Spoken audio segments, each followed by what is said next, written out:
Saudara-saudara yang dikasihi oleh Tuhan kita Yesus Kristus, pada pagi hari ini kita disapa oleh firman Tuhan yang tertulis dalam kitab 1 Petrus pasal 2 ayat 23. Ketika ia dicaci maki, ia tidak membalas dengan mencaci maki. Ketika ia menderita, ia tidak mengancam, tetapi ia menyerahkannya kepada Dia yang menghakimi dengan adil. Saudara-saudara, kita sering mendengarkan satu nasihat mengenai keadilan, mengenai tindakan pembalasan yang mengatakan jangan pernah main hakim sendiri. Mengapa hal ini diingatkan? Karena apabila kita main hakim sendiri, bisa saja terjadi pembalasan kita ataupun keputusan kita jauh lebih jahat, lebih tidak adil daripada apa yang kita anggap tidak adil tindakan daripada sesama terhadap diri kita sendiri. Nah, oleh karena itu saudara-saudara, Tuhan Yesus sendiri telah menyatakan dan telah melaksanakan di dalam hidupnya bahwa Rasul Petrus telah mengatakan begini, ia dicaci maki tetapi ia tidak membalas dengan mencaci maki. Tuhan Yesus tidak pernah membalas kejahatan orang-orang yang berbuat jahat kepada Dia. Tuhan Yesus tidak pernah membuat orang untuk sengsara meskipun Dia hidup menjadi sengsara. Tetapi Tuhan Yesus senantiasa menyerahkan segalanya kepada Bapa. Itulah sampai akhir penderitaan yang Dia alami di kayu salib. Maka Dia tidak pernah membalas, bahkan mengumpat orang yang berbuat jahat kepadanya. Dia tidak pernah. Saudara-saudara, ini adalah menjadi satu contoh bagi kita.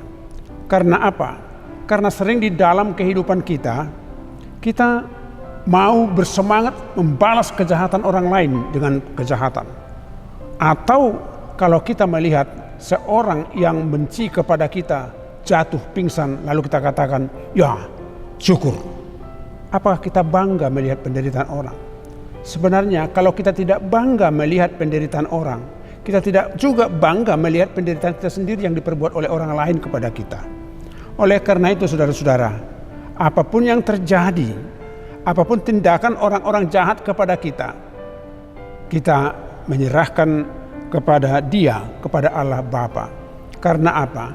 Karena keputusan Tuhan itulah pembalasan yang paling adil. Di tengah-tengah kehidupan kita setiap hari di dunia ini, ya mari kita serahkan kepada aparat hukum, biar mereka, karena mereka adalah wakil-wakil Tuhan untuk membuat keadilan di tengah-tengah dunia ini. Oleh sebab itu saudara-saudara, jangan pernah ada niat di dalam hidup kita untuk membalas kejahatan dengan kejahatan. Tetapi kita selalu diingatkan untuk membalas kejahatan-kejahatan itu dengan kebaikan. Dan itulah sesungguhnya hidup orang-orang percaya. Amin. Saudara-saudara, kami masih mengingatkan kepada kita semua agar kita tetap melaksanakan protokol kesehatan, menjaga jarak, memakai masker, dan mencuci tangan. Kita berdoa. Terima kasih ya Bapa di surga, karena Engkau mengingatkan kami satu hal yang sangat berharga dalam kehidupan kami sepanjang hari, yaitu agar kami tidak membalaskan kejahatan orang lain dengan kejahatan. Tetapi biarlah hanya satu hal yang kami pikirkan dan Tuhan berikan kekuatan kepada kami untuk melakukan itu, yakni melaksanakan dan berbuat baik kepada setiap orang.